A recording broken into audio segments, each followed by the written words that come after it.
اعوذ باللہ من الشیطان الرجیم بسم اللہ الرحمن الرحیم۔ صالحین وائس چینل کے دوستوں، السلام علیکم ورحمۃ اللہ وبرکاتہ۔ ناظرین کرام، ایک مرتبہ پھر ایک نئی ویڈیو کے ساتھ آپ کی خدمت اقدس میں حاضر ہوں۔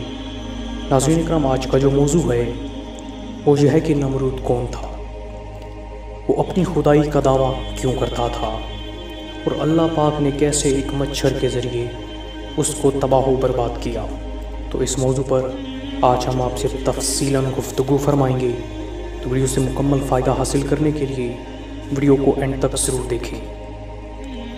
ویڈیو کو شروع کرنے سے پہلے ایک درخواست کرنا چاہتا ہوں کہ ابھی ویڈیو کے نیچے سبسکرائب کے بٹن پر ضرور کلک کر دیں تاکہ آپ کو اس طرح کی باکمال ویڈیوز نوٹیفیکیشن کی صورت میں آسانی سے ملتی رہے۔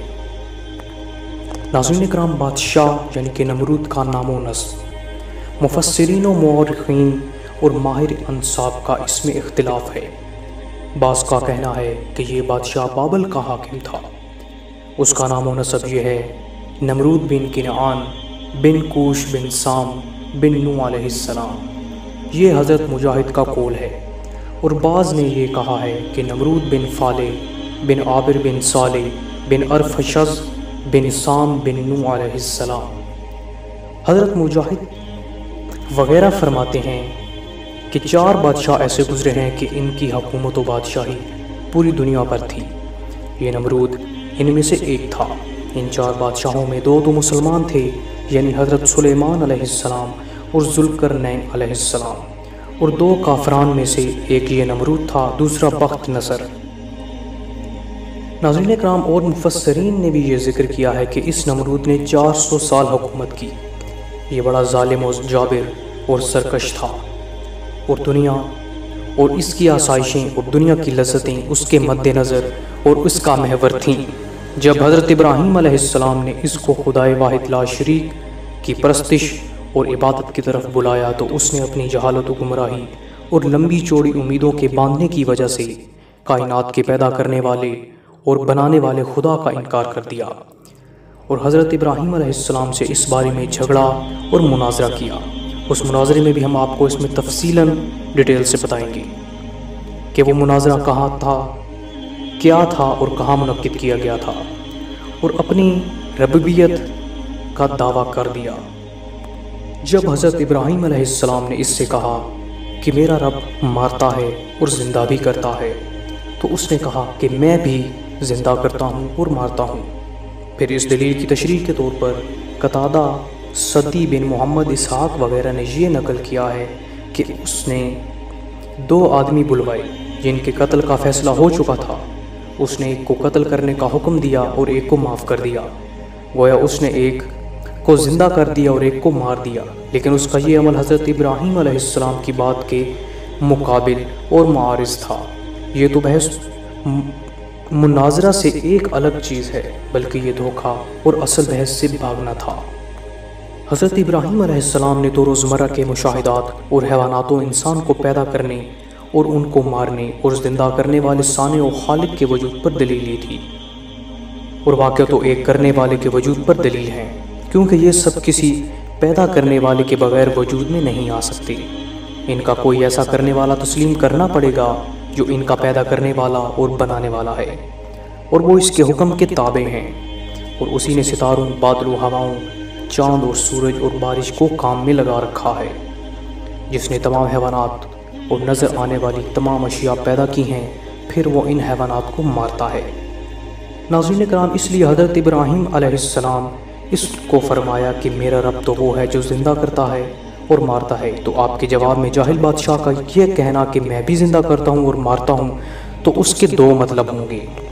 اگر تو اس کا مفہوم یہ ہے کہ وہ واقعتاً ان چیزوں کے کرنے والا ہے تو یہ سرکشی اور عناد ہے، اور اگر اس معنی میں ہے جو قتادہ اور صدی اور محمد بن اسحاق رحمۃ اللہ علیہ نے ذکر کیا ہے، تو یہ بات زیر بحث بات سے الگ ہے۔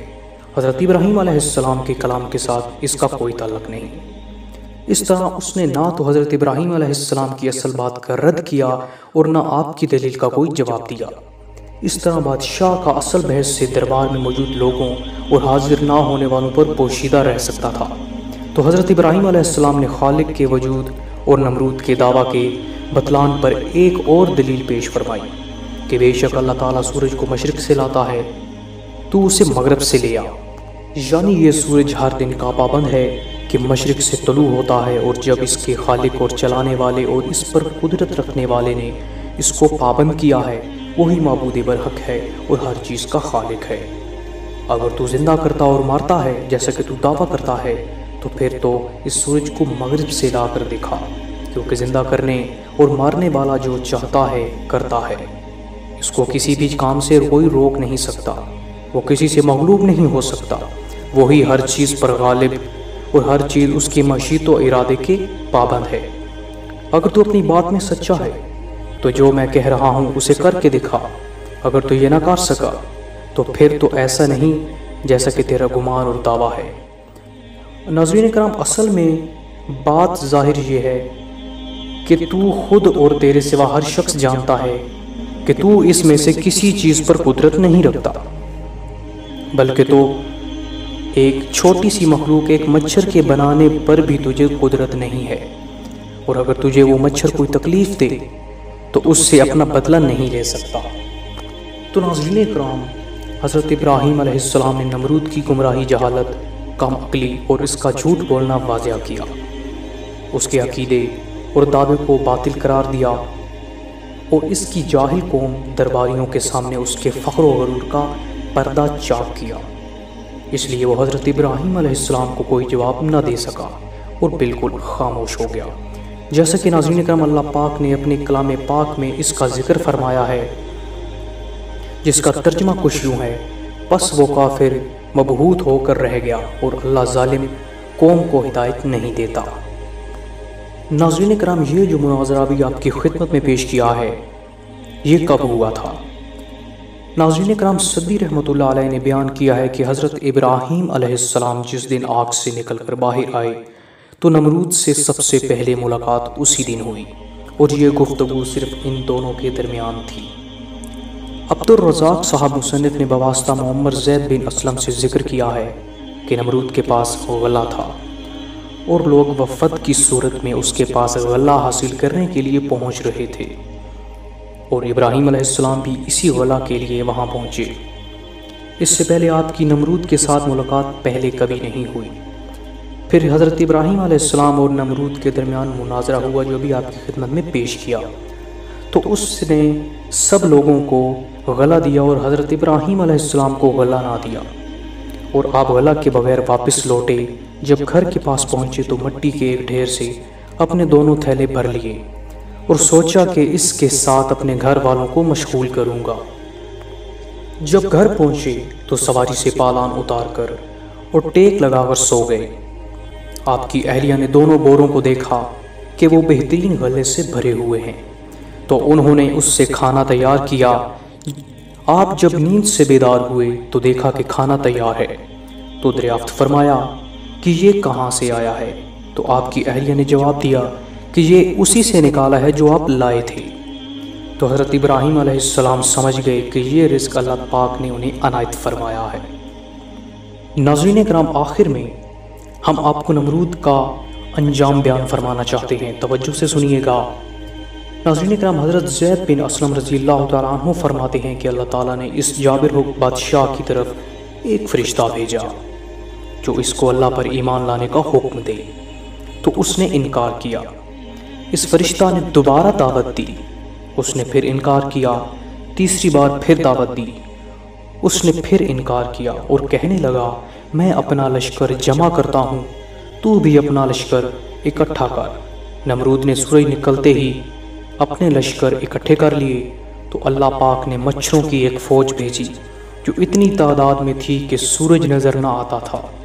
اللہ تعالیٰ نے مچھروں کی اس فوج کو نمرود کے لشکر والوں پر مسلط کر دیا، تو وہ ان کا گوشت کھا گئے اور خون پی گئے، ان کی ہڈیاں ہی رہ گئی تھیں۔ ایک مچھر نمرود کے ناک میں داخل ہوا، وہاں پہنچ کر 100 سال اس نے رہائش بنائی۔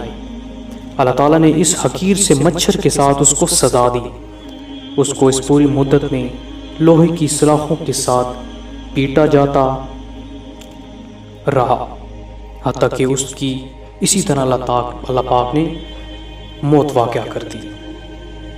تو ناظرین اکرام، یہ تھا اس کا عبرتناک انجام۔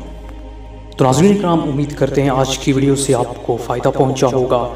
اگر آپ کو یہ ویڈیو اچھی لگی ہے تو ابھی اپنے دوستوں کے ساتھ اس کو شیئر ضرور کیجیے تاکہ سب آپ کے عزیز و اقارب کو اس کا فائدہ پہنچ سکے۔ اسی طرح کی مزید ویڈیوز حاصل کرنے کے لیے ہمارے چینل کو ضرور سبسکرائب کریں۔ انشاءاللہ اگلی ویڈیو میں ملیں گے۔ اللہ حافظ، اللہ نگہبان۔